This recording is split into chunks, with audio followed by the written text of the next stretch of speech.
Welcome everyone. Today we're going to discuss Azure AI, Azure PromptFlow, Vectors, and Appendix. And we're going to see our end-to-end chatbot where we can interact with for our own data. I have chosen this presentation and this demonstration to show how easy it is for us to create actually our own generative AI deployment, integrate it into our web app without touching a single line of code.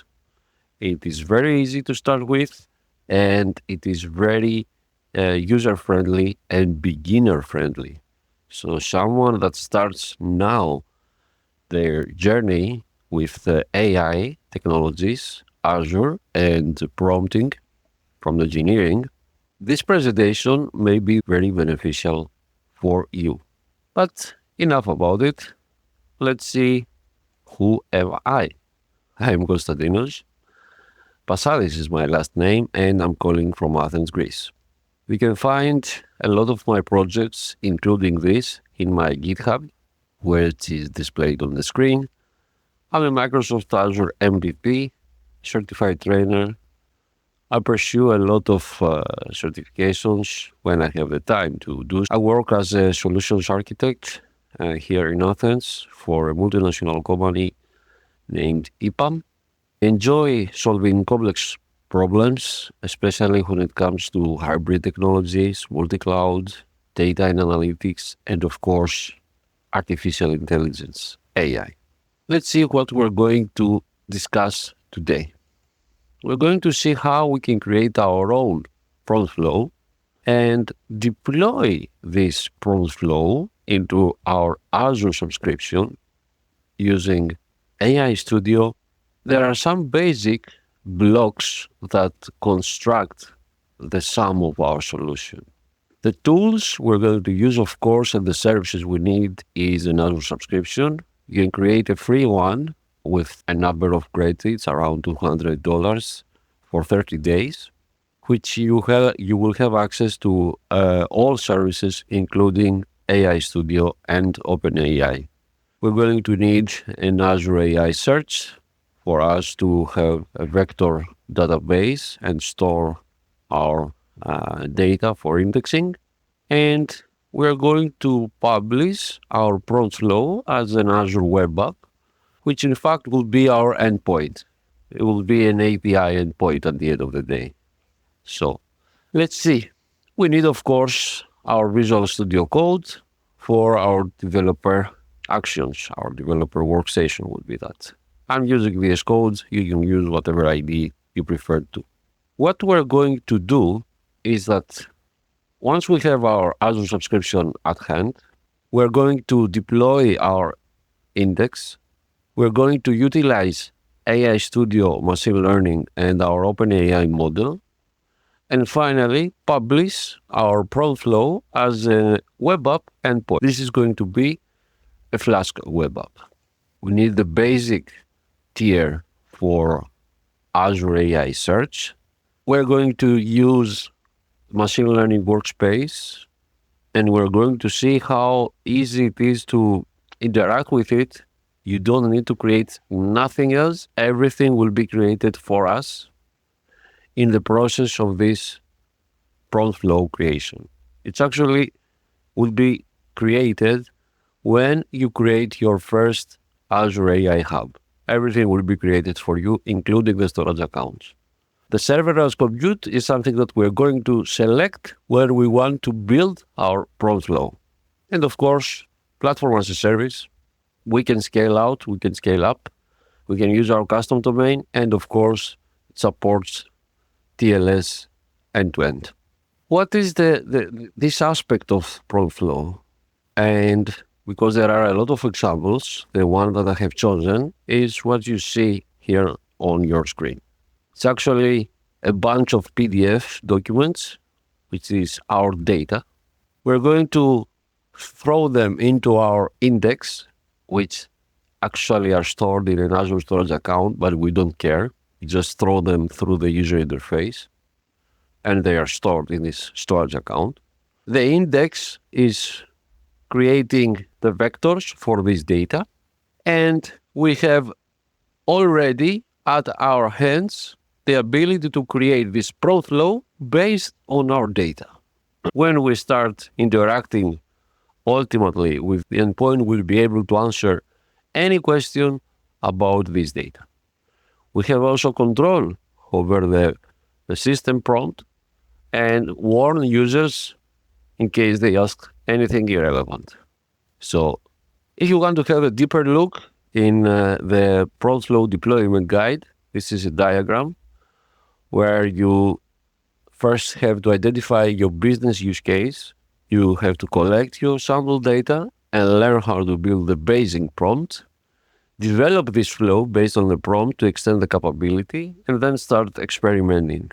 It's actually the tuning phase. And then after the experimentation, you start evaluating and refining your final version of it, and then you are ready to deploy.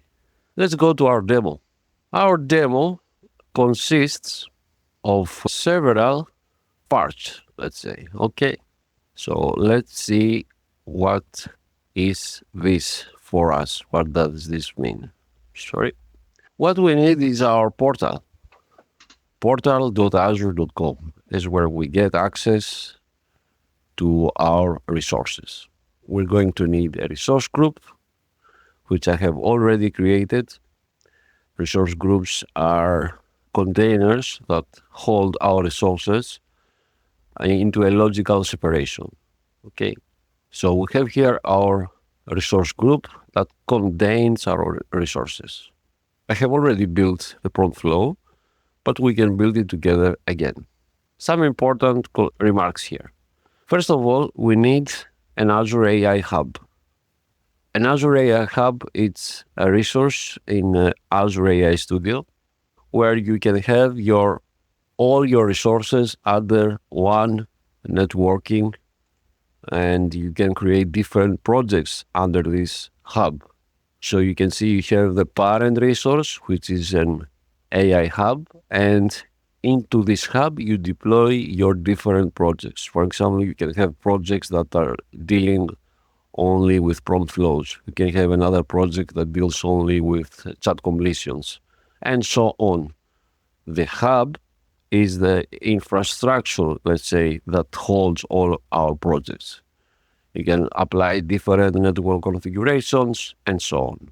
So once we create our AI hub, then we create our project. We can select our project and start creating. As you can see, everything will be done through the interface.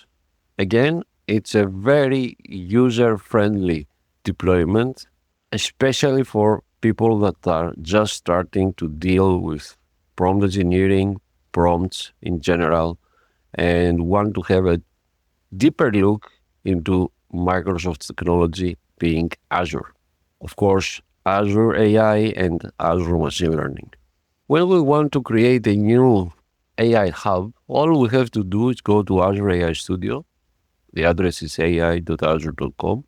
And from there, we can create a new hub. The hubs, as we said earlier, is the main Azure resource for Studio, and we have access to a number of models. We have access to fine-tuning, evaluation. We can also include OpenAI resources and extend our capabilities, because Azure OpenAI is a different type of resource, and it's limited to OpenAI. But Azure AI Studio and Azure AI in general includes models from other vendors as well. So we have created our hub, and then we create our project. If I click here on the project, you will see that I have these flows, which I have created, but I have also an OpenAI resource, another deployment here, and another flow here. The underlying infrastructure is more than this. And let's have a quick look. The underlying infrastructure includes storage. I have connected an AI search service, which is needed when we want to vectorize and create embeddings and store them for our data.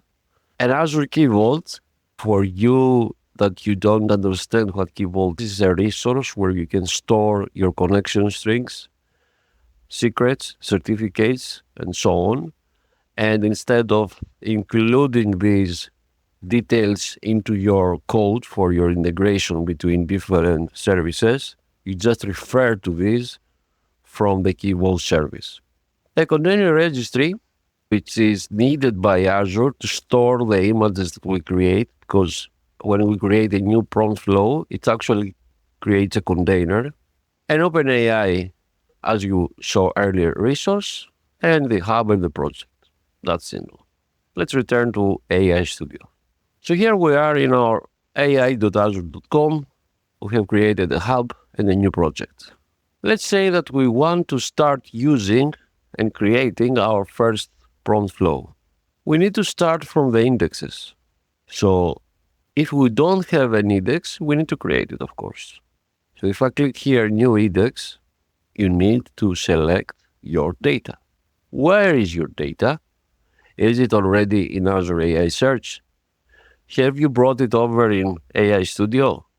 Is it another blob storage? Is it a storage URL? Or you can upload your files. I want to upload my files right now. So let's go and upload our files. For your information, the files that I have selected are going to be files that refer to Microsoft licensing. I'm going to explain what I mean, so we know what we are going to deal with. Let me upload this data. I'm going to show you what this data is about. So this data is a number of PDF files, as you saw. Let me share my screen from this point. And let's open one or two PDFs. Let's see this one, my licensing Windows 10. So this type of data is like this, looks like this. All of these are 1 or 2 pages PDF files that explain the licensing options of different Microsoft services. Here we have Windows 10, for example. Here we have Office 2019, right? So we're going to ask questions through our PromptFlow and see how the model responds based on the data that it has extracted from these PDFs. All right, so I have uploaded my data and I'm clicking next. In case you forgot to create your AI search service, you have the ability to create a new AI search resource. In our case, we have it ready and use this one. So I can create the vector index, I can give it my own name. So let's say that this is files from the GLR. This is going to be our vector index. Now, the virtual machine is the computing power needed to extract data, break it into chunks, and store it into our AI search. We can leave it to auto-select unless we have specific requirements, or we can just leave it to auto-select, and I'm going to leave it to auto-select for now. We need, of course, to add vector search to this resource. And you can see here that in order to create this vector search, it needs an OpenAI connection with the relevant embeddings deployment in order to create the embeddings from the data and store it back to the search service that we have. So I have already here my OpenAI connection, and I'm just going to click Next. We are ready to create our index. Let's say, okay, create the vector index. And it started creating it. Now, I will go back, not back, I will change my screen to ml.azure.com. This is the machine learning studio workspace. We can select different workspaces based on which ones are assigned to our account and so on. I have already opened ml.azure.com and selected the specific workspace. It has the same name from our AI project. You can see here that I have also this option, PromptFlow, which is actually the same one if I go here and select PromptFlow, this one. Let's give it a moment to finalize the indexing. If I click here to job details, you can see that I'm taken directly to the machine learning workspace. This is where everything happens. Okay. You can say that the underlying mechanisms of indexing, the PromptFlow creation, the deployment are done into the machine learning workspace. We don't need a separate workspace. If we create with the method of creating the Azure AI Hub and the Azure AI project, we're given also this machine learning workspace for our operations. If you want to have a quick look in what's going on here, you will understand by these selections that we are in the process of cracking the documents, creating chunks out of them, and generating the embeddings. Once the embeddings are generated, they are stored back into the Azure AI search resource, and it is registered as a new vector index. It's going to take some moments, but in the meantime, we can start creating our PromptFlow. So PromptFlow and create. From here, there are already templates for us. So our life is much, much easier, especially when we want to build something that is not ready for production. We just want to understand the service. We just want to see how that goes, how it works. So the easier thing for me, and my suggestion is to select one of the available ones. So Q&A on your data. What better than this? Let's clone this one and let's say it Conf42 PL, PromptFlow PF. Perfect. Now, when I clone this one, it is provided to us with the default options from the template. We're going to work on this and don't imagine very hard work. It's very easy to change it to fit our own case. So we just cloned a template for our PromptFlow from the available templates. Let's see also how our job goes. It's continuing cracking. I have selected a number of documents, so it's going to take some time. So let's return to our flow. Now, you can see that the interface in Azure AI Studio is the same as here in machine learning. Okay, and you see here in machine learning, the new PromptFlow is already available. It's the same underlying offering. Okay, everything is here. So no matter if you like to work from Azure AI Studio or machine learning, doesn't matter. It's just simply the same. What we need to do, our demands here is first about the question. We need dynamic questions. We don't need just one question. In our case, this one will be changed to this. I will continue with the next steps, but first of all, I need to start a compute session so I can save my flow, execute it once or two or twice and see how it works for me. And it is just a compute session that it's only for the purpose of running it and testing it. It's not a compute session that will stay here forever. So I can just click here and machine learning will select the serverless compute for me and will facilitate my testing process and my PromptFlow creation process because it needs computing power. And that's the computer session 4. So we have two jobs running right now. One is the job that creates the vector index from our data. And the other one is the compute session that is starting right now. One very important detail, especially when you are working with free offerings of Azure, the free trial, for example, you may start creating more and more resources. There is a very high probability that you may fall under the quota limits. It has some limitations regarding us, as it is named, And it means that I cannot have, for example, more than 16 CPUs per region, or I cannot have more than, say, 5 virtual machines in other regions. So when you are experimenting, remember to delete everything after you finished your experiments. In case you want to keep it, make sure that you are creating a stronger resource so it can fit all of your paradigms there. Be careful on that. Our pipeline is coming to an end and the vector index will be created. Let's see here.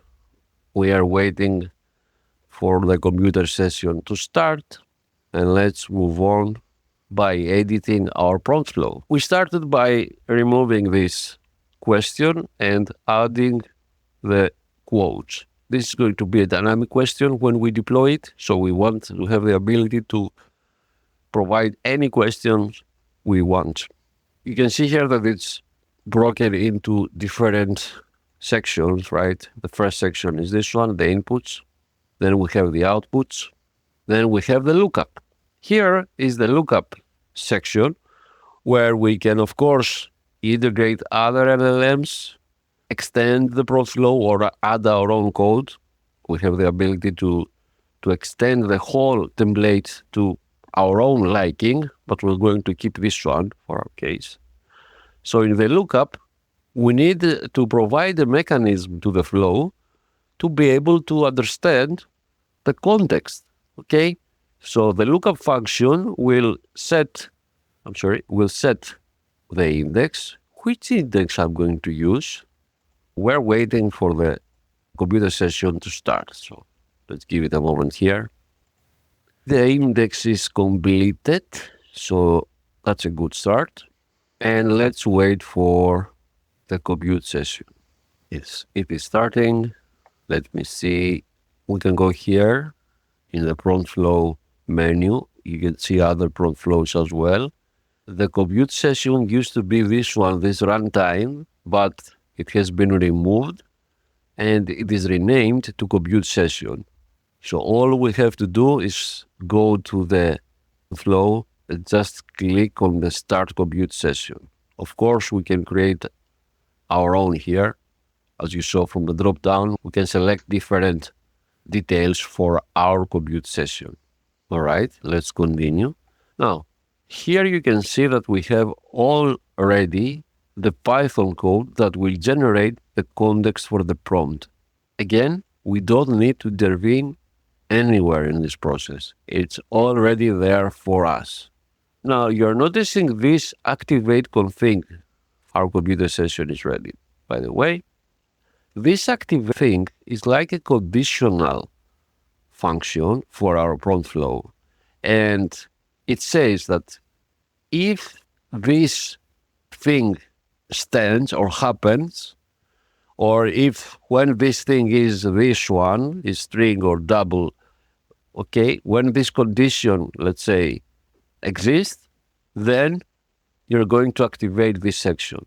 And if we start seeing around, you can see that it is the same for every section. So we can say that if this condition stands, then in that case, you're going to run this section, okay? I'm just highlighting this because you're going to find it here and you're going to wonder what this activate config. For now, we don't need to have this conditional configuration activation. Every section is needed. So let's continue. Again, because the computer session started, it resetted our initial question. Again, let's set it to double quotes with an empty string. The output remains the same. We need to select our index. Let's go. What's the type of your index? It's the question. It's an Azure AI search index. Which service are you using? This one. What is your index? Which one is your index? It is created a few moments ago, so it needs to search for it. It is, how did we name it? I don't remember the name. Let me find out. Yeah, we can leave it. the files GLR, okay? Our index is the files GLR. This is what we created. Content, the vector. I think we are good to go here. Semantic configuration, default, it's Azure OpenAI. And here we are setting the configuration for the index. We have the ability, I've seen that it works. Let me see if we can just say, okay, I need you to select this index for me. And yes, we can just select it, as you can see here, and not anything else matters. It's everything there for us. So the easiest thing is to select the register index. I was not sure if this worked every time, but yeah, it works now. So register index, it's the easier selection. And you're just selecting the index we just created and save. Let's go back and see what we have selected. We said to the lookup function, where we need to look for the index to be able to answer questions. And because we have the template Q&A on your data, in that case, it needs an index, right? So we selected the registered index, and it is registered because we already did it, and it is already registered into the machine learning workspace for us. The inputs, the queries will be the inputs question, the query type, we can say hybrid, vector and keyword. We leave the default top K configuration setting. Yeah. The code, you don't need to touch anything, as I told you earlier. Non-deactivate code. Vague. The search results, of course, is the object that you're going to utilize the previous section of the lookup. And now the system message show you some details here. Now, we have the system message. You're an AI assistant that helps users answer questions given a specific context. You will be given a context and ask a question based on that context. Your answer should be as precise as possible and should only come from the context, right? Please add citation after each sentence when possible in a form source citation. So for every answer that we're going to take back, we're going to be given also the citations where this data came from, right? And there we have the variant. So let me go slowly. So you can see here that this section where we read the system message has the name variants because we can use 3 different variants and we can have 3 different flavors for our prompt flow. And if I go to show variants, you're going to see that I have the variant 0, the variant 1, and the variant 2. Now I can change the system message here, play a little bit with the context, or if I want to provide something else, I can do it. And this allows me to have 3 different flavors, either for testing or if I want to be able to have a more flexible deployment for my prompt flow. I don't want to use variants. I would like to use only the default one. But for the testing purpose, we could use them. You will see that I have the ability to say, okay, in the testing, just use the first variant and that's all. So let's ask a question here for the testing purpose. What are the licensing options? Windows 10. Let me save and let me run it. We need the question. We need to configure the question as the Azure question with context. Yes, of course. Question here, the connection with our OpenAI. Okay, I have the deployment here.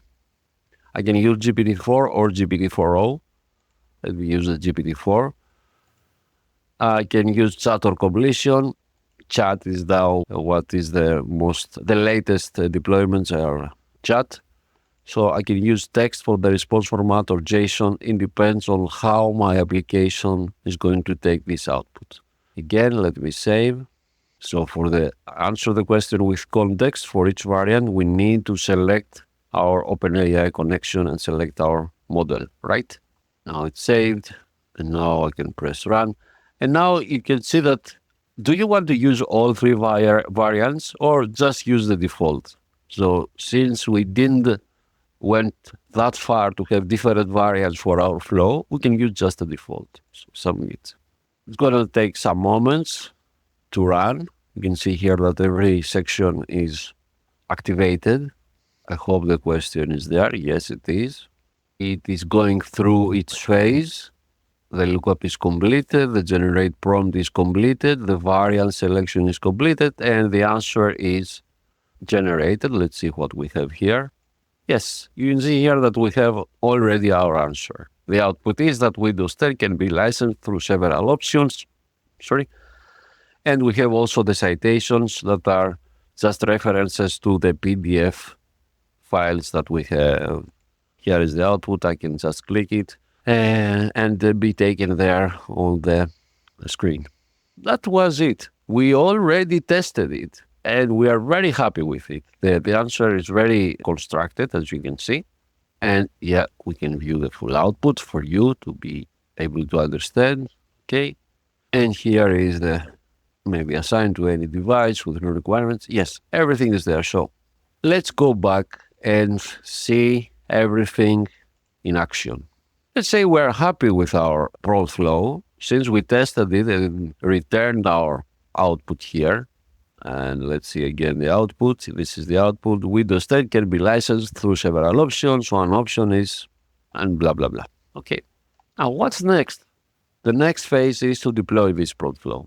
Now, because it's going to take a little bit of a time and we may not be able to see it end to end, I have already deployed it, but let's go and see how we're going to deploy it. So let me change now this question again to an empty string. So we have the ability to pass the data through our web app as a dynamic content and save it. And then I can press deploy.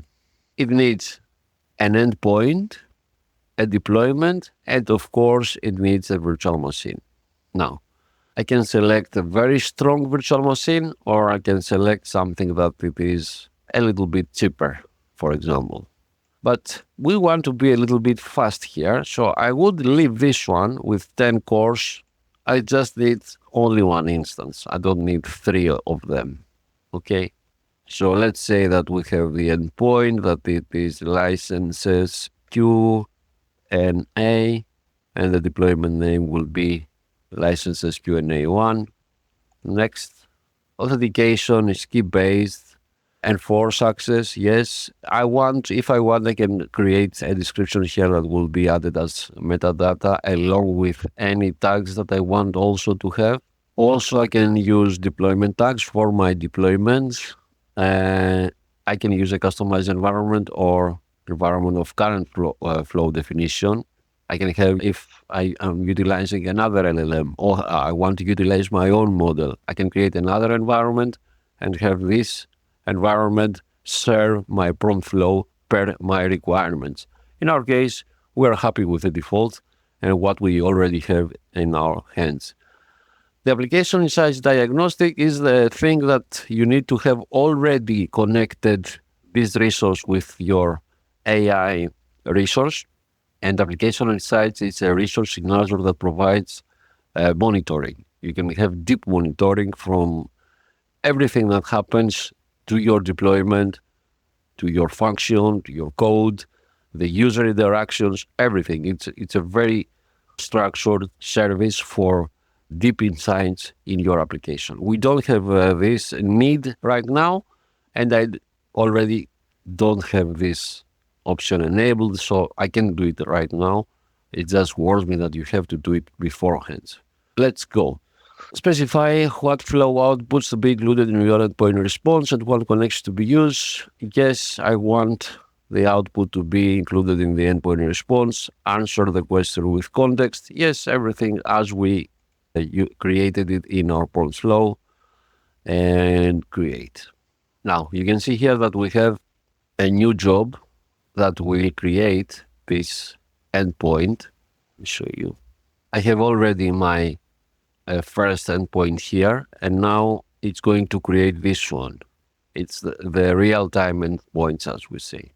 If I click on this, you will see that the provisioning state is creating. and we don't have any other data here. It needs to be able to create it, and then we're going to have data here. Okay. Now, yes, the endpoint creation is completed and the state is succeeded now. Let me refresh. Very well. What we are waiting now is the deployment, which is going to take some time. It's going to allocate 100% of the traffic here. And now you have a wide range of options. You can have, for example, two PromptFlows dealing with different data, and based on how you build your application, you can direct different people to different PromptFlow. You can start allocating less people to a testing PromptFlow. You can do a lot of stuff. But since this is going to take some time, I have already created another flow and another endpoint that has already a deployment ready, and I'm going to show you what I mean. This is the one. If I click on it, you will see that the deployment is ready. It's allocated 100% of the traffic coming to this endpoint directly to this deployment. The provisioning is succeeded. This is the environment. Again, it's exactly the same as you saw earlier. We have this REST endpoint, and now let's go to the fun stuff. Test. I can test it. Again, what are the license options for Windows test?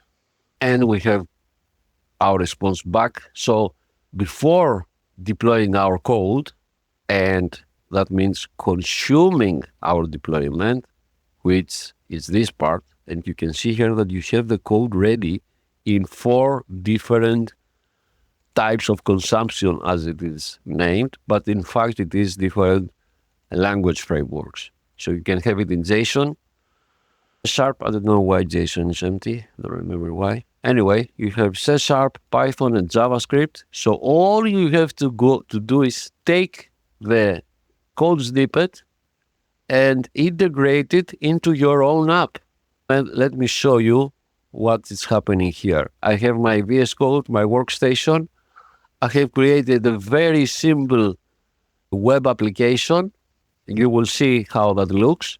And what I did is I integrated my code taken from the portal into my application.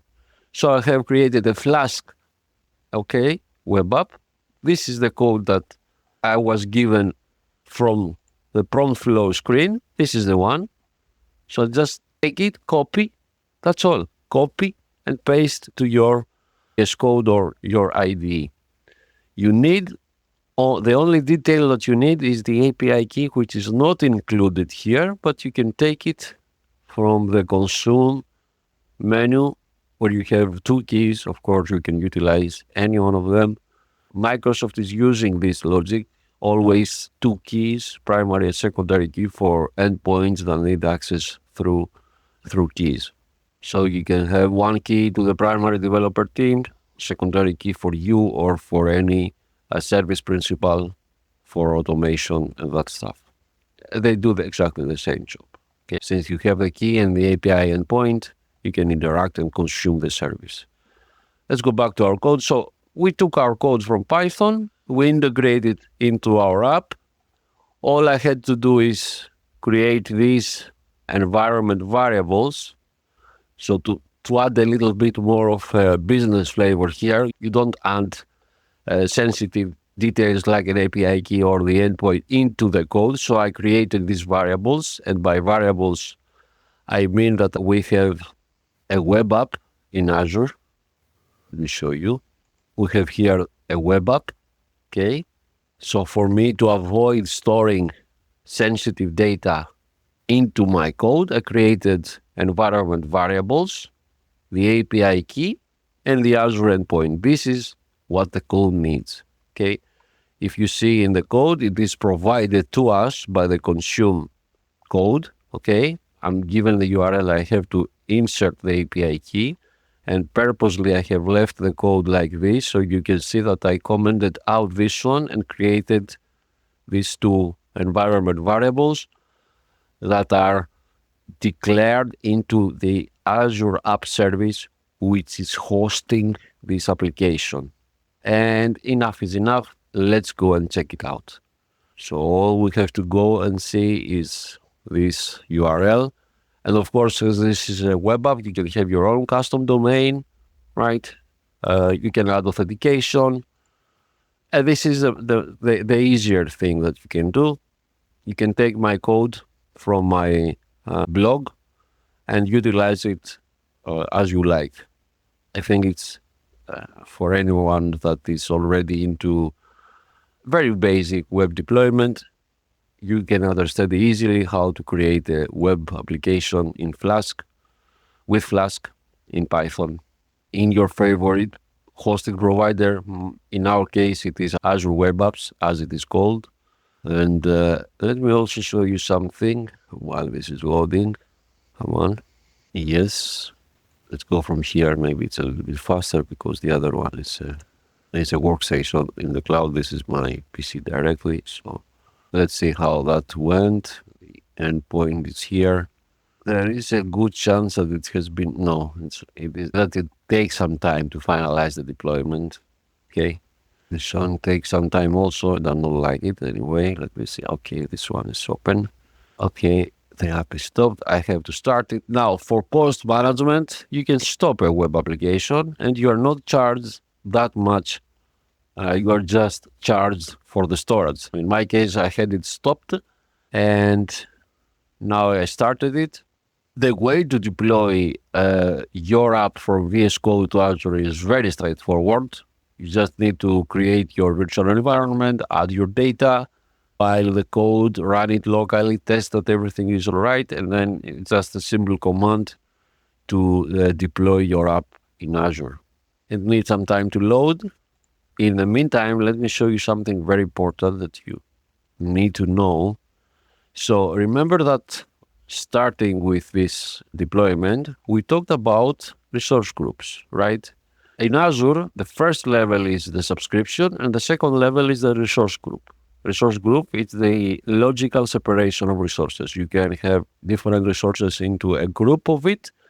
It doesn't play any operational role other than that you can apply policies and be inherited into the resources that are contained into the resource group and so on. What I wanted to show you is that when I created my PromptFlow, I have these two new things here, and you are going to see them also for our own deployment. The one is that we have a machine learning online endpoint and a machine learning online deployment. So this is the deployment, and here you can apply scaling rules based on specific rules. I can have custom auto scaling and say, okay, when traffic is 85% for 5 minutes, then deploy another instance. So this is very helpful when you go to production and you want to serve hundreds or thousands of users through a single endpoint. And this is the online endpoint where you will see that it has assigned an identity with specific roles. Everything has been done for us. This is amazing. You can see here that we have 1, 2, 3, 4, 5 roles, and the roles are: I need to be able to write in the machine learning workspace. I need to be able to read my secrets, read the storage account, pull the image from the container registry that it is stored for the deployment purpose, and also be able to read and write into storage for logging. Let's see this one, how it goes. It will start eventually. And in the meantime, let's return to, let's see if it's faster, to the deployment here.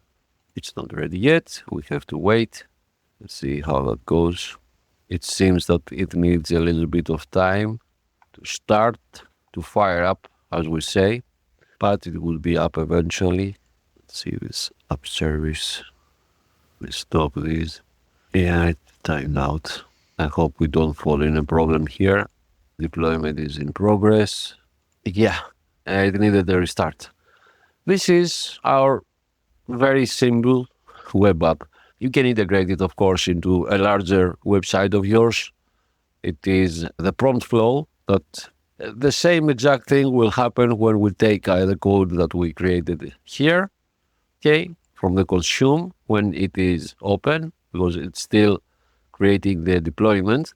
But if we take our code, make some nice additions as you saw here in my VS Code, I just added some visualization, a little bit of coloring, and there we are. We have this nice thing, Q&A web app, where we can ask our question, what are the license options for use? Then, now the formatting of your response, it's up to you. You can work with anything you prefer to work with. It could be any type of response. Okay. It could be JSON, it could be whatever you want to be. Let me see why we're not having a response here. No, this is the fav icon. I think it should be there. Or it's taking some time to answer. Okay, the deployment is ready, so we can use also this one. Let me erase this. Yeah, we got the response. No worries. It needs some time, especially if the web app is stopped. You need some time to recover. And at the same time, I was deploying another resource-intensive deployment, so it took some time. So here is the response. I did my best to format it in the better format I could, considering that I'm not a developer, but I'm trying my best to be, or try to be one. Anyway, this is the response coming back from our PromptFlow, which is now an actual web app deployment. A little bit of a recap, since we don't have. I hope you like this presentation and this end-to-end tutorial of how to create our PromptFlow and deploy it as a web app endpoint. We integrate it into a web app, a very simple Python Flask web app, and here it is how it works. Thank you, everyone. Have a great one. Bye-bye.